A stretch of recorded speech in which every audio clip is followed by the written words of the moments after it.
Yes, people. I see a thing here with I must say cartel, mind the cartel. But the only thing me I would say, being must have day at prison, and would have and I think he's more popular internationally than the Prime Minister and Tufton together.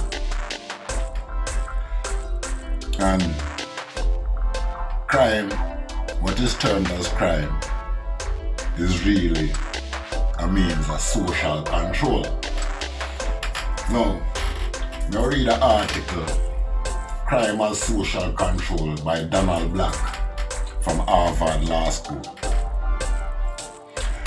It says, the sociological theory of social control predicts and explains how people define and respond to relevant behavior, to deviant behavior. One kind of social control is known as self-help. The expression of a grievance by unilateral aggression, such as personal violence or property destruction. It is commonly believed that the self-help was largely displaced by law in the Western world during the Middle Ages, and that has survived primarily in the traditional, especially stateless societies studied by anthropologists. In fact, much of the conduct classified as crime in modern societies such as the United States is similar to these traditional modes of social control and may properly be understood as self-help. Several implications follow, including the possibility of predicting and explaining the significant amount of crime with a sociological theory of self-help. It's a branch of the theory of social control. There is a sense in which conduct regarded as criminal is often quite the opposite. Far from being an intentional violation of a prohibition, much crime is moralistic and involves the pursuit of justice. It is a mode of conflict management, possibly a form of punishment, even capital punishment, viewed in relation to law. It is self-help. To the degree that it defines or responds to the conduct of someone else, the victim as deviant, crime is a social control.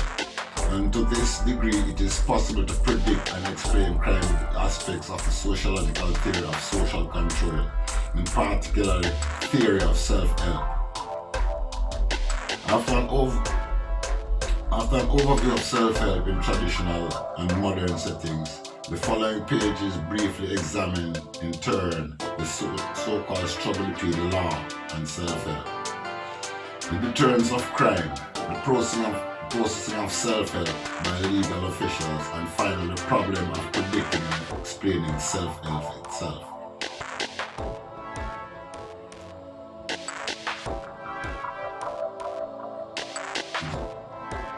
Traditional self-help. Much of the conduct described by an anthropologist as conflict management, social control, or even law in tribal or other traditional societies is regarded as crime in modern societies. This is especially clear in case of violent modes of redress such as assassination, feuding, fighting, maiming, and beating.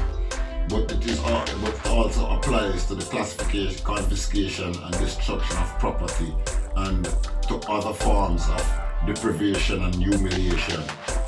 Such action typically expresses a grievance by one person or group against another. See more 1972, 67 to 72 here. Thus, one anthropologist knows that among the Bena of Island New Guinea, as amongst most tribes of that region, rather than being proscribed, violent self-help is prescribed as a method of social control. Langness 72, page 182. The same might be said of numerous societies throughout the world. On the other hand, violence is quite rare in many traditional societies, and at least some of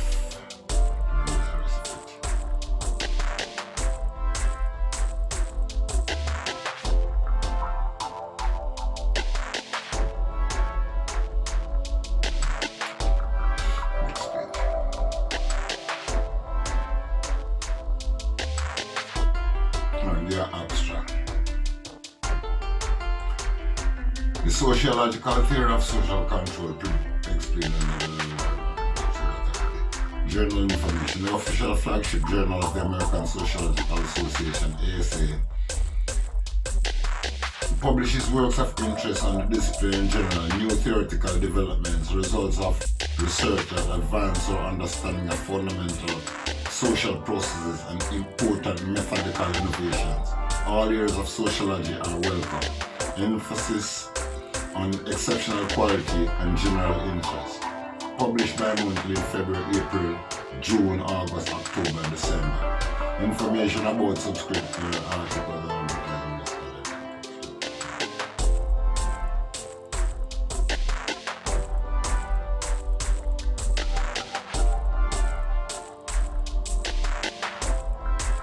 and final next.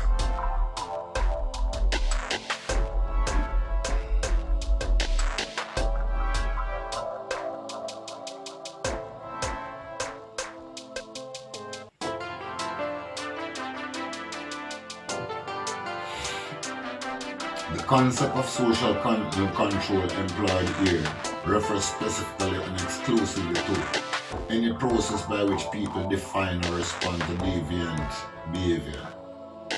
This is a broad category that includes such diverse phenomena as a frown, or a scowl, a scolding or reprimand, an expulsion from an organization, an arrest or lawsuit, a prison sentence, commitment to a mental hospital, a riot, or a military reprisal.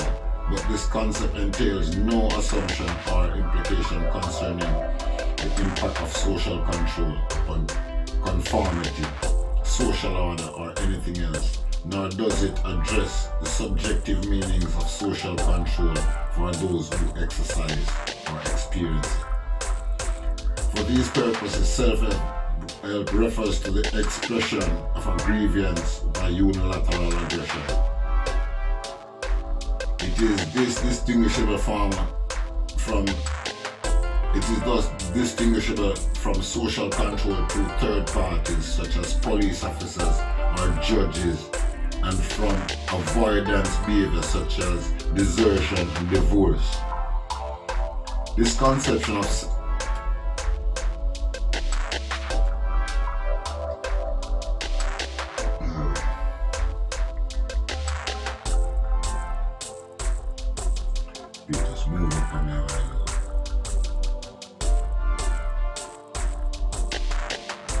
This conception of self-help derives from works in progress with MP Baumgartner. Illustration of traditional self are given here in the present tense, known as the ethnographic present in anthropology. Though many of the practices to be surveyed have changed considerably, if not disappeared altogether since they were originally observed.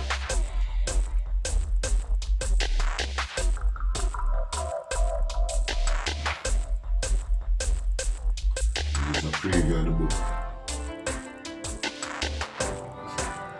I'm going to log in for school or library to get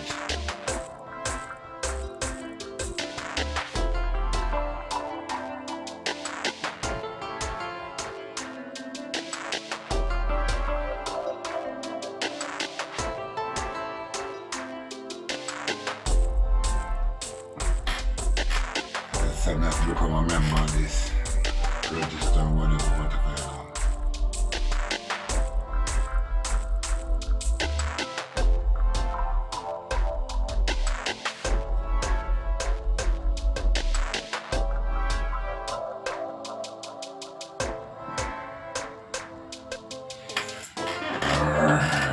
Register with Google.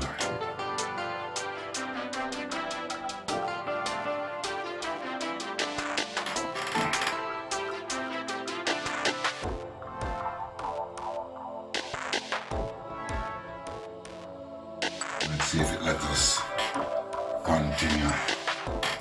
What's going on here? Why my screen looks so dark?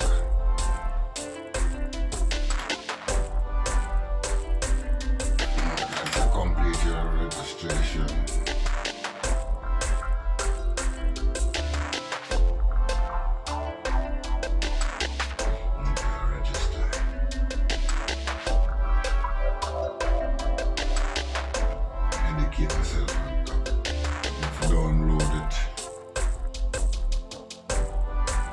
and social control.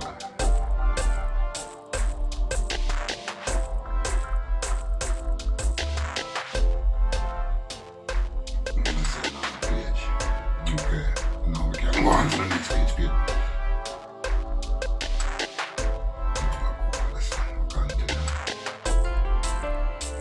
Where we at? We were at the same might be said of numerous societies throughout the world and the other violences. One archaeologists note that among the Bena of Island New Guinea as most tribes of that region, rather than being proscribed violent self-help, it is prescribed as a method of social control. The same might be said of numerous societies throughout the world, and violence is quite rare in many traditional societies, and at least some of it is condemned in all. What follows is not intended as a representative overview then, since only the more violent societies and modes of self-help are illustrated. First, consider homicide. In one community of Maya Indians in southern Mexico, for example, any individual killed from ambush is automatically labeled the one who had the guilt. Everyone assumes that the deceased individual provoked his own death through an act of wrongdoing. Homicide is considered a reaction to crime, not a crime in itself. Nash, 1967, page 456. Similarities, it has been observed that in a number of equatorial African societies, homicide is rarely predatory, committed for gain, but is nearly always related to a grievance or quarrel of some kind. Born on 1960, page 256. The Eskimos of the American Arctic also kill people in response to various offenses, including adultery, insults, and simply being a nuisance. You see Obel, 1954, page 83 to 88. Van den Steenhoven, 1962, chapter 4. And to mention still another example, the Ifugao of the Philippines holds that any self-respecting man must kill an adulterer discovered in flagrant delicto. You catch him in the act. Barton, 1990 and 1969, page 66 to 70. Societies such as these have in effect capital punishment administered on a private basis. But unlike penalties imposed by the state, private executions often result in revenge or even a feud. A reciprocal exchange of violence that might last months or even years. Moreover, the person killed in retaliation may not be himself or herself a killer, since in these societies violent conflicts between non-kin are virtually always handled in a framework of collective responsibility, or more precisely collective liability, whereby all members of the family or other groups are accountable for the conduct of their fellows. Violence of other kinds also expresses a grievance in most instances. Among the Yanoman Mamo of Venezuela and Brazil, for example, women are routinely subjected to corporal punishment by their husbands. Most reprimands meted out by the irate husband take the form of blows with the hand or with a piece of firewood. But a good many husbands are even more brutal. Chagna, 1977, page 82 to 83. In parts of East Africa, husbands often assault their wives, sometimes with a slap, sometimes with a fist, a foot, or a stick.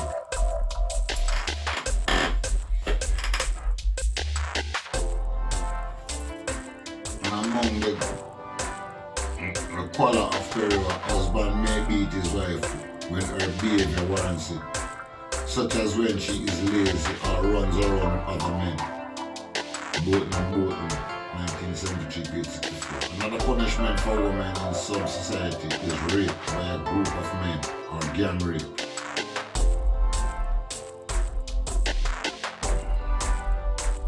Llewellyn and Nobel, 1941, page 202-10. Everywhere over, it appears that most violence is inflicted upon men by other men. Property destruction may also be of a mode of social control. An extreme form is house burning, a practice quite frequent, for example, in parts of East Africa. Animals, garden or other property might be destroyed as well among the Cayenne of the American plains. A man's horse might be killed. Llewellyn Noble, 1941, page 117. And in northern Albania, a dog might be killed.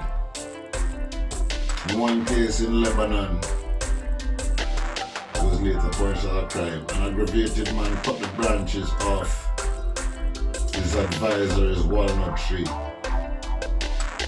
Among the koala, crops are sometimes damaged as a punishment, such as when a man methodically uproot his enemy's potato plant before they have produced any tubers. Netflix Eskimos may subtly encourage their children to destroy an offender's cage of food, so that what appears to be mischief or vandalism may actually be a carefully orchestrated act of revenge.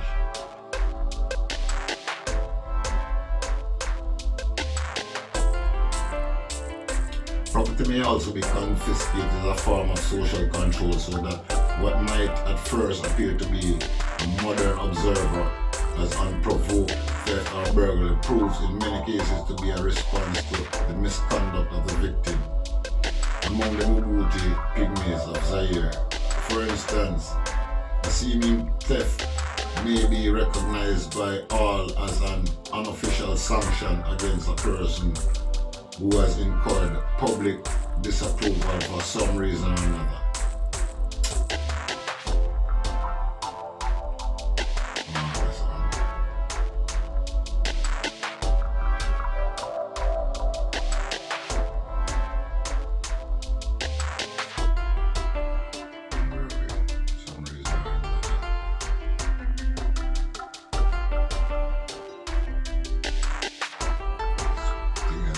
Move sometimes from me without a clue what next. Okay. Among the koala, the moralistic character of a theft is especially clear when the object stolen has no value to the thief.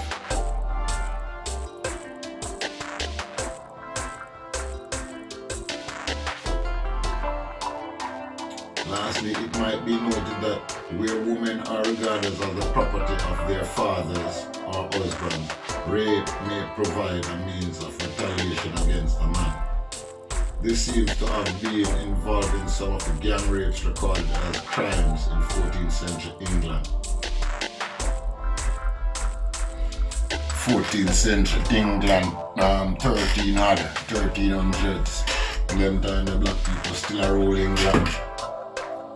And he used to rape off all the women and kill off them and them.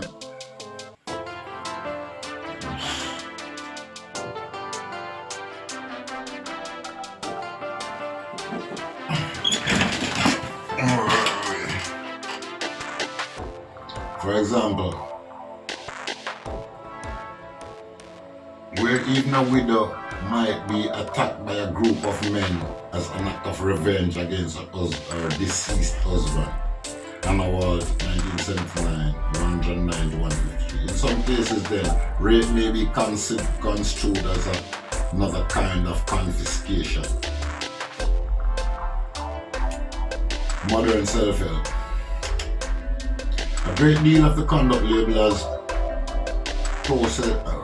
and processed as crime in modern society resembles the modes of conflict management described above that are found in traditional societies which have little or no law in the sense of government social control.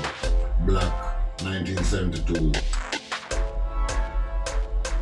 page 1096. Much of this conduct is intended as a punishment or other expression of disapproval, whether applied reflectively or impulsively. With coolness or in the heat of passion, some is an effort to achieve compensation or restitution for harm that has been done. The response may occur long after the offense, perhaps weeks, months, or even years later. After a series of offenses, each viewed singly as only a minor aggravation, but together viewed as intolerable, or as an immediate response to the offense, perhaps during a fight or other conflict, or after an assault, theft, insult, or injury. As in tribal and other traditional societies, for example, most intentional homicide in modern life is a response to a conduct that the killer regards as deviant. In Houston during 1969, for instance, over one half of the homicides occurred in the course of a quarrel,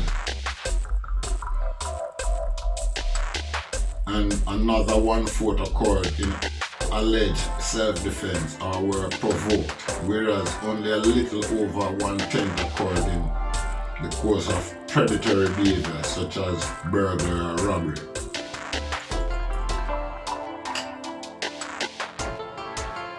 Calculated from Landsgaard, 1977, page 200. See also Wolfgang, 1958 to 1960, chapter 10. Homicide is often a response to adultery or other matters relating to sex, love, or loyalty, to disputes from domestic matters, financial affairs, drinking, housekeeping, or affronts to honor, to conflicts relating to debts, property, and child custody, and to other questions of right and wrong. Cases mentioned in the Houston study include one in which a young man killed his brother during a heated discussion about the latter's sexual advances towards his younger sister. Another in which a man killed his wife after she dared him to do so during an argument about which of several bills they should pay. One where a woman killed her husband during a quarrel in which the man struck her daughter, his stepdaughter. One in which a woman killed her 21-year-old son because he had been fooling around with homosexuals and drugs. And two others in which people died from wounds inflicted during altercations over the parking of an automobile. Like the killings in traditional society described by anthropologists, then most intentional homicide in modern society may be classified as social control, specifically as self-help, even if it is handled by legal officials as crime. From this standpoint, it's apparent that capital punishment is quite common in modern America. In Texas, homicide is one of the 10 leading causes of death, although it is nearly always a private rather than a public matter. Most conduct that a lawyer would label as assault may also be understood as self-help.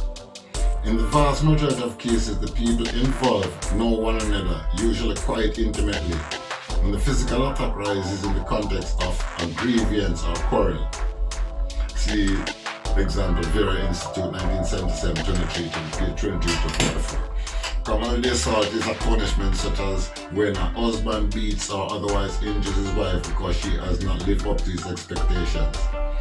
In one case that came to the attention of the police in Boston, for example, a woman complained that her husband had beaten her because supper was not ready when he came home from work.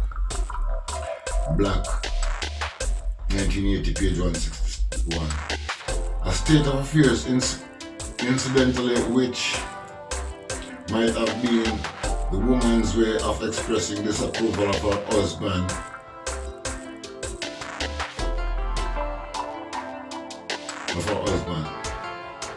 Other stunts are enforced violently as well. In one instance that occurred as a major northeastern city, and that apparently was not reported to the police. A young woman's brother attacked and beat her boyfriend for making her a drug addict. And another young man was stabbed for cooperating with the police in a burglary investigation. You know, the Jamaican call it, say him an informer.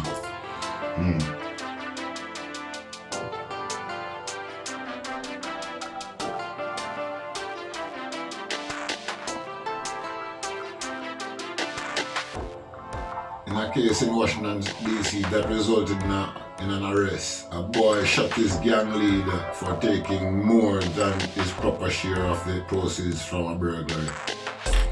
Years later, the same individual shot someone who had been terrorizing young women, including the Avenger's girlfriend, in his neighborhood, although he pleaded guilty to assault with a deadly weapon and was committed to a reformatory. Not surprisingly, he described himself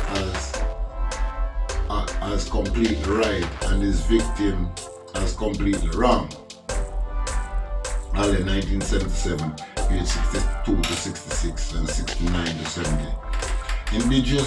Indigenous people arrested for violence in colonial societies are likely to have similar point of view. They may be proud of what they have done and admit it quite openly, even while they are being prosecuted as criminals by the foreign authorities. Those apprehended in Europe for the crime of dueling, also a method of conflict resolution, have typically lack remorse for the same reason. Thus, when asked by a priest to pray for forgiveness before being hanged up for killing a man with a sword, one such offender in France exclaimed, Do you call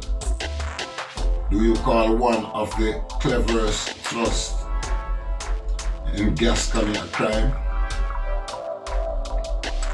As in doing more of violence in modern society is often prescribed by a code of honor. He who shrinks from it is disgraced by a coward as a coward.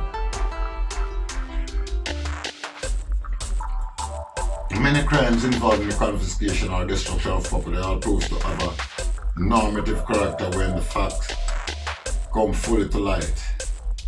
They are, for example, moralistic burglaries, thefts, and robberies. Over 1/3 of the burglaries in New York City resulting in arrest involve people with a prior relationship. Variance to 1977 page 82.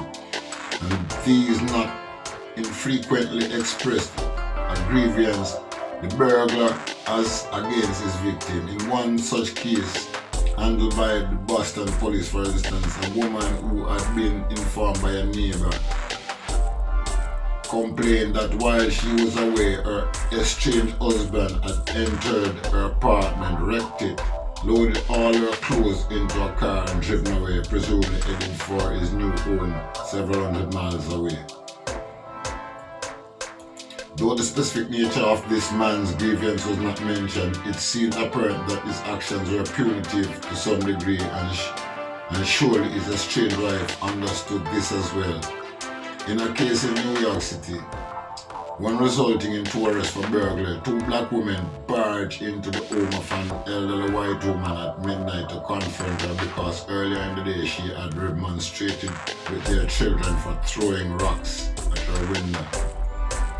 Vera Institute 1977, page 18. A crime may also be committed against a particular individual to express the disapproval of a large number of people, such as a neighborhood or community, as is illustrated by the report of a former burglar who notes in his autobiography that early in his career he selected his victim partly from unmoralistic grounds.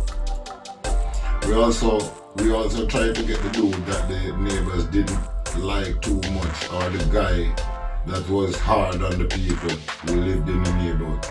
I like to think that all the places we robbed that we broke into was kind of like The Bad Guys, Allen, 1979, page 39 to 40.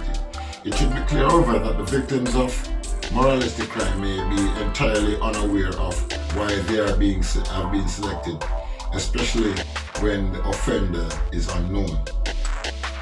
Such crime may therefore be understood as secret social control.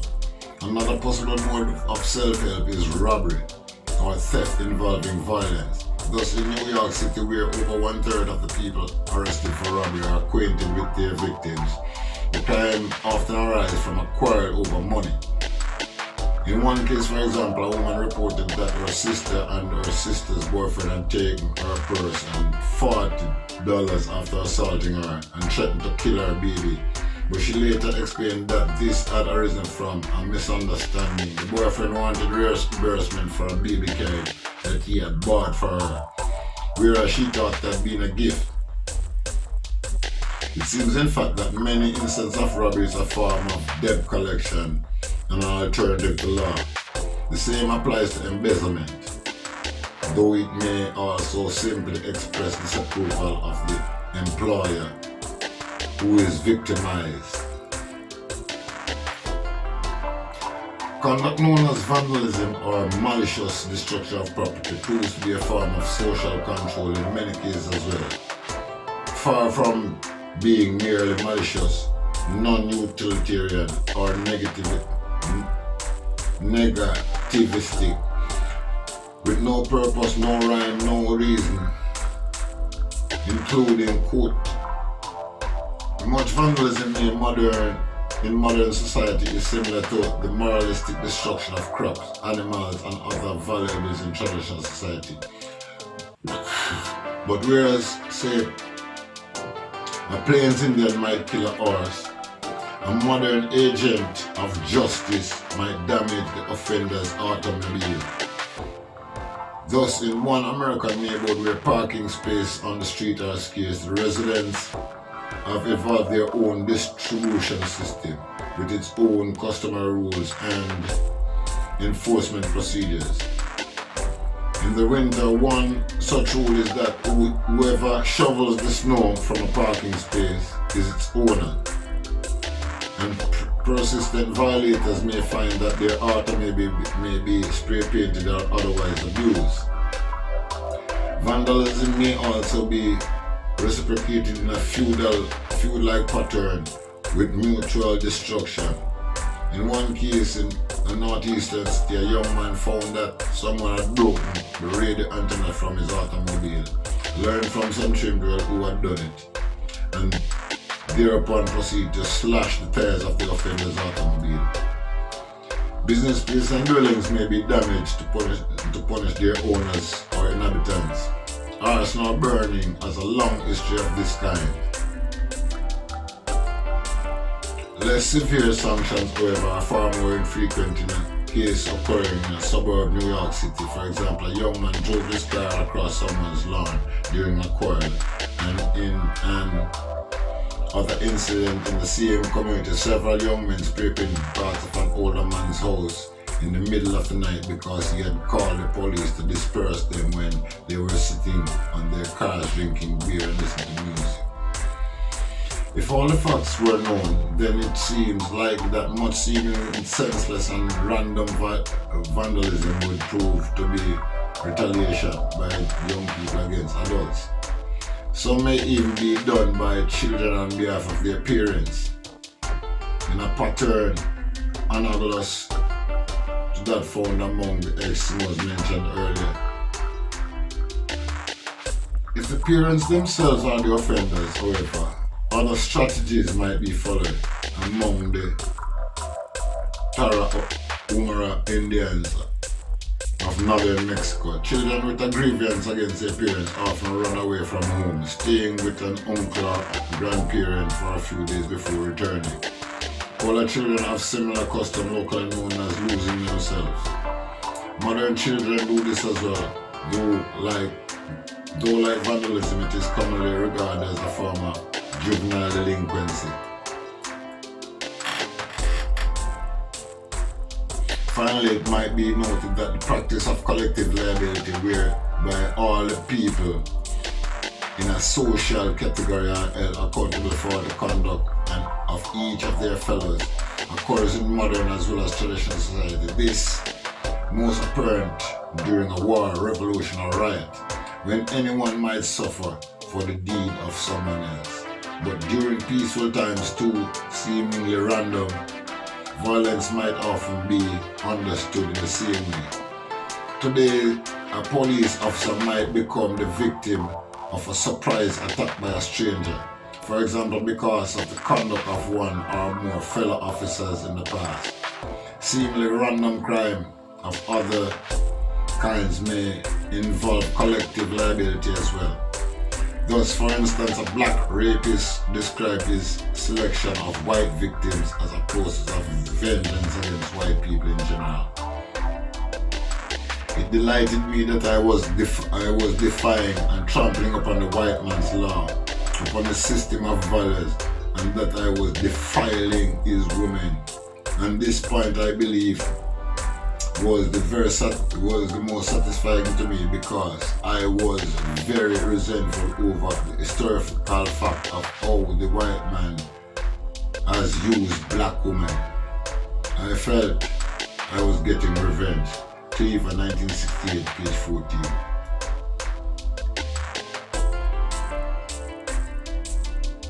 Similarly, a former burglar and robber remarked that he once selected his victims primarily from a relatively affluent neighborhood, but not simply because this provided a chance of greater material gain. I really disliked them people, because it seemed like they thought they were better because they had more. People might be held collectively liable because of their neighborhood, social class, race, or ethnicity. Crime by young people against adult strangers may also have this logic in some cases. All adults might be held liable for the conduct of those known personally, such as police, teachers, and parents. Among young people themselves, particularly in large American cities, rival gangs may engage in episodic violence resembling the feud in traditional settings, where each member of the feuding gang is liable to injury or even death for the conduct of the other member.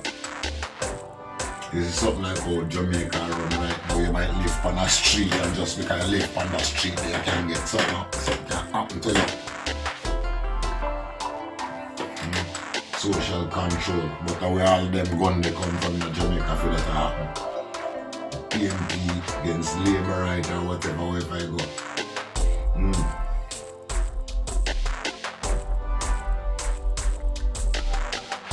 Where each member of a feuding gang is liable to injury or even death for the conduct of the other members.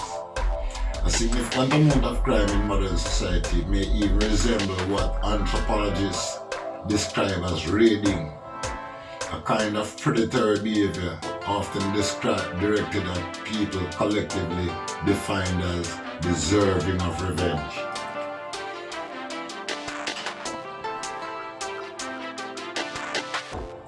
See example, Sweet 1965 or Snyder 1974, Set 1971. And some might properly be construed as banditry, since it seems to be a kind of primitive rebellion by those at the bottom of society against their social superiors. Most of poor people of Jamaica, and the police and the politicians, and prime minister, and pastors, and peddlers, against poor people. In short, although much crime in modern society directly and unambiguously expresses a grievance by one person against another, this may be only the most visible portion of a much broader phenomenon. Like when governments control people, Well, yesterday I never see me, I know it's probably 5 minutes, I can't find it.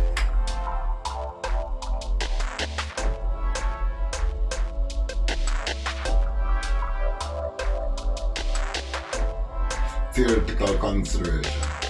When a moralistic crime is handled by the police or prosecuted in court, the official definition of the event is drastically different from that of the people involved, particularly from that of the alleged offender, in the case of a husband who shoots his wife's lover. For example, the definition of who is the offender and who is the victim is reversed. The wife's lover is defined as the victim, even though he was shot because of an offense he committed against the woman's husband. Moreover, the lover's offense is precisely the kind for which violent social control by the husband is viewed as acceptable and appropriate, if not obligatory. In numerous tribal and other traditional societies, even in modern society, it might be said that the husband is charged with violating the criminal law because he enforced his rights in what many regard as the customary law of marriage.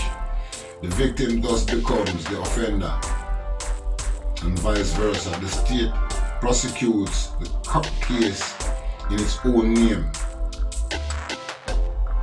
while the original offender against morality if a lie serves as a witness against the man he has victimized. Surely, a perverse proceeding from the standpoint of the defendant. Compare Christian 1977. It is also enlightening in this regard to consider criminal cases arising from quarrels and fight, where each party has a grievance against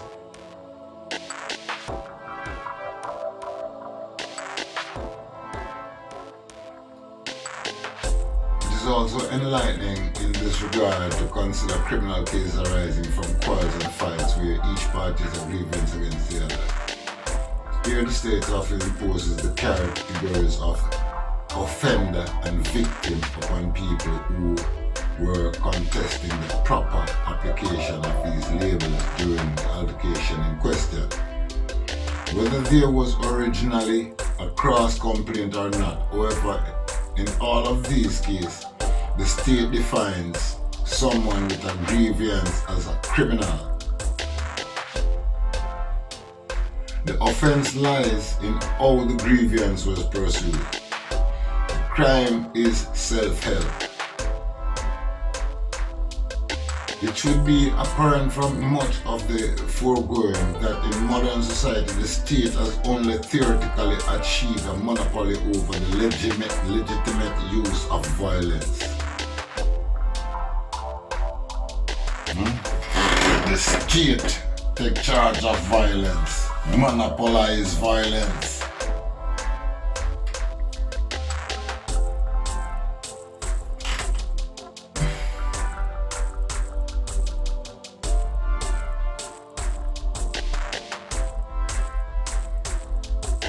In reality, violence flourishes